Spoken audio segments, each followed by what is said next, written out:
right now. So I think we're going to go on a wild goose chase. Desperate American drivers were lining up for fuel Wednesday, and gas stations across the Southeast were running out. 6 days after a ransomware attack on the Colonial Pipeline prompted a shutdown of the largest U.S. fuel pipeline network, Americans ignored pleas from officials not to hoard supplies, causing shortages and panic buying. Tempers flared in Knightdale, North Carolina, when a driver looking for gas allegedly cut in front of another driver. And a shop in Tennessee that usually sells cans of gasoline said it had to stop.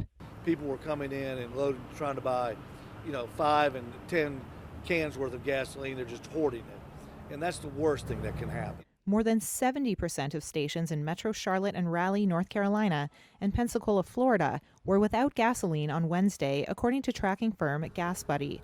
EPA Administrator Kevin Regan is pleading with drivers to only get what they need. The folks should follow the advice of the governors and the attorney generals, which they're asking folks not to panic, not to hoard gasoline. We have some really good coordinated efforts at the federal, state, and local levels, and we're working very hard to alleviate these circumstances. Chris Decker, professor of economics at the University of Nebraska-Omaha, says panic buying can become a vicious cycle. One of the worst things you can do during a lot of news events regarding shortages is engage in panic buying. We saw that last year with things like toilet paper and sanitizer. Well, that will lead to a self-fulfilling prophecy, right? You'll see those stock outages as a consequence of that elevated demand as people try to stockpile. The disruptions are having widespread effects right before the peak summer driving season.